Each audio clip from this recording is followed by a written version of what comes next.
everybody. Welcome back. I am joined by Dylan, the runner-up of this weekend at SSG. Congratulations.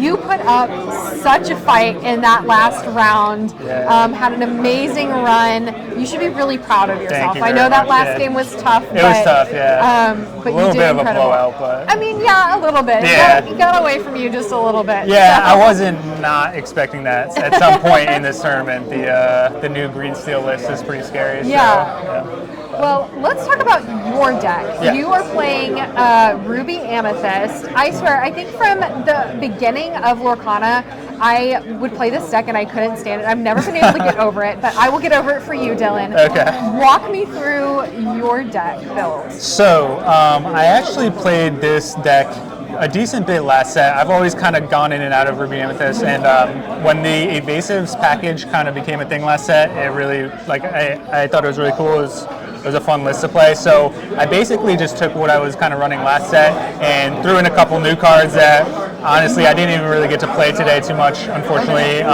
so I'm still not sure about them, but other than that, I'd say if you've seen a Ruby Amethyst list from last set, like the evasives package, it's pretty similar. I do have a couple like one-ofs and certain decisions I can walk through. So just going over the character list, 8 1-drops. I chose Brooms and Diablos. I think it's a bit better into like Daisy Ducks and aggro decks right now. We have the 3 crabs to pump those. 2 drops I'm a little light on.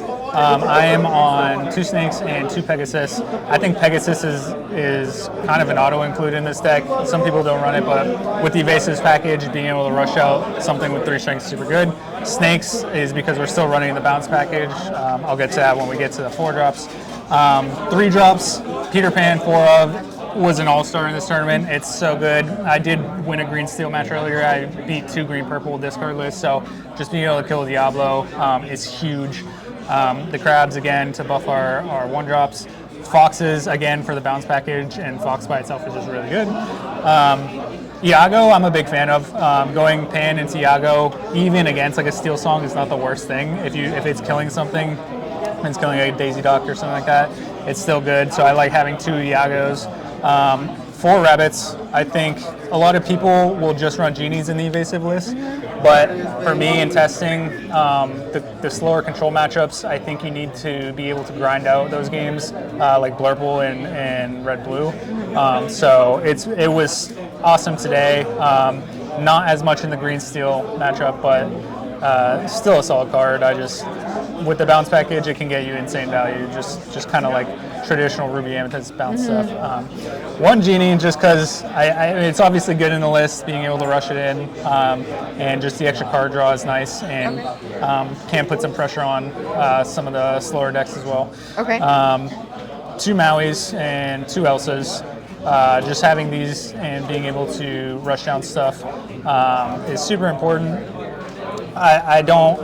Honestly, I would prefer to be on at least 3 Elsas. I think Elsa is too good of a card not to have at least 3 of, but I was struggling to find room, so I cut an Elsa, but I would probably go back up to 3 Elsas. And then Maui's just Maui. Like it can come out of nowhere and just kind of hold down a game and clear stuff.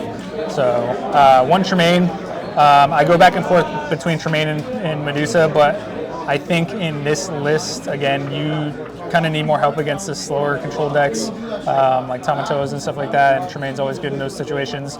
You're not really like needing Medusa for Diablos or 3-drop Ursula as much because you still brawl and you're able to clear the Diablos. So. And isn't it in the official Ravensburger rule that you have to have a woman in a chair if you're playing Ruby Amethyst? Absolutely, yeah. I'm pretty sure it's a non-negotiable. If you don't have one, you just can't play the deck. Yeah, I think you get DQ'd. Yeah, at least one of them.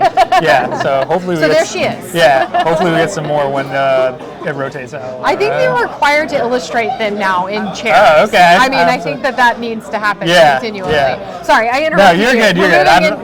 Please interrupt me if I'm just rambling about stuff. But 4 Sharks, obviously a big staple of this deck. This card just wins games. If you can rush it out with Pan, even if not, if they can't deal with it. I was playing a lot of green, so it did get Bruno'd a lot, but even then, if you have multiple, and like if you're late in the game and you go Pan into Shark, it's a huge swing. because we have so many good actions and it's hard to deal with, obviously. So I'm on one of the Monstro, the new card. This is really just for testing. I wanted to see how it ran. I think this card is much better in Blurple. I don't think it really fits in this deck that well. I didn't really actually get to play it today. There were some spots where if I had it, I think it would have been decent. Okay. It's not a bad card, but I don't know if it really would make the cut for this list overall. Do you think you would pull maybe the Monstro to do another Elsa? To like yeah, maybe something like that. Yeah, I'm just a big fan of when a new set comes out. I really want to try some new stuff and see what sticks. But again, it's not a bad card even in this deck. Like you can't ramp to it, and depending on your card draw, it might be really good or not so good. But it is an 8-drop 6/8 that quests for 2 with Rush, and it's like that just at its core is not terrible. Yeah, it's a good card. Yeah, and it's inkable. So and it's inkable. That's a huge thing. Be a in your hand. Yeah, it's not like a Scar where you can't ink it and stuff like that. So yeah, that's all the characters, and then we're running a pretty decent action package because of the sharks. Mm-hmm. So we have 4 friends, which is typical. Card draw. It's just the classic. Yeah, card draw is great in this deck. You have a lot of 3-drop and above, so you have a lot of stuff that can sing it. Just insane value, and getting it back with, that's usually my go-to target for getting stuff back with Shark is friends, unless I really need removal. And it's just, it's great. 3 Brawl, that's pretty standard too. I'd say you don't really need 4 anymore, especially with this package. Diablo's not as much of a threat. I'll go through the action. So I'm trying, everybody's got a weakness. This is a card that, again, I don't know. I don't think it would make the cut in this list. It's just a card that I really like. I think it's really cool. I think there's times where it can get insane value, but consistency-wise, I don't think it's great. I think it might fit in a different deck better. I do think it fits in the Evasives package better than like traditional. I think you generally have more damage and stuff on characters. But I've done some testing with some like Damage Matters RA set 8, and it seems to be a bit better in there. But I want to throw it in as a one of. I'm a one of person. I can see that with your deck, just a little bit of this, a little bit of that. yeah. So there's times where it can be insane, but it's usually just like okay or sync. What sort of matchup are you hoping that he's going to work with? So he's probably going to work really well with like your Amber Steel aggro, just any kind of lower to the ground tempo decks, which I did play a few of today. And if you have this at the right time, it's you basically are just, it's removal plus you're drawing 2 or 3 cards usually, especially against those decks because you're rushing into stuff with pan. They can't really clear anything because everything's evasive. You know what I mean? So it's really nice in those matchups. Like the green steel matchup is not so great. They have a bunch of Prince John just sitting on the board, so it's not going to be good. Like red blue is probably not going to be good. So, but it's inkable. So in those matchups, you can just ink it. So yeah, big fan of this card. We'll see if it actually makes any decks. 1 Dragonfire. I'm a big fan of having 1 Dragonfire in this list with the Shark. Just targeted removal that has no restrictions is phenomenal. So yeah, one of those. 1 Finders Keepers. I've never been a huge fan of the Finders Keepers. I always thought it was a bit pricey for this deck specifically, but it is nice to have sometimes. And there's a lot of green right now, so not getting ripped by Ursula is always nice. So it can get you some value. A lot of people like to run more. I think 1 is good for me personally. And then I have 2 Pirate's Lives, which is another card a lot of people run 3 of. I just don't think you need 3. I think that's plenty of reach. And like drawing it early is just kind of a dead card, and you'd rather have something else. But there's definitely times where it just wins games. If you have a Shark on board and you're able to recur Pirate's Life, especially in the aggro matchups, it can be huge. So 2 is the right number for me. And then 3, Be Prepared. Classic Be Prepared. I mean, that's another, I think, requirement. Yeah, definitely. Yeah, I don't think you need 4. I just say in this deck it's more tempo based because you're rushing in with everything. So you're usually ahead on board, you know what I mean? Yeah. And 3 is enough where, you'll see it enough when you're behind. So I feel like you didn't add a whole lot from this new set in, and the 2 that I think you did add, you're like, maybe not, maybe. So, exactly. are there any other cards from Random Jafar that you're excited to test out, or you're just gonna I'm gonna just kind of keep my set 7 deck? Right, yeah, no, I was actually really excited to test out Ruby Amethyst, but like a completely different version where it's like damage matters. There's a lot of new, I really like the new 3-drop Medusa that's Ruby and Amethyst, dual color, and like the new Prince John. And I was trying a list that did a lot of that stuff for a while, and it just, yeah, it wasn't doing as good as I'd hoped. Yeah. But like a card like this would fit in that list perfectly.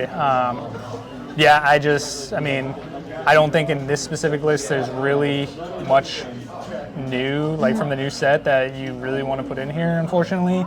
Sometimes decks just don't really get great upgrades. Yeah. But I do think the reason why I played this deck today was I knew there was going to be a lot of discard, and I knew there was going to be a lot of aggro.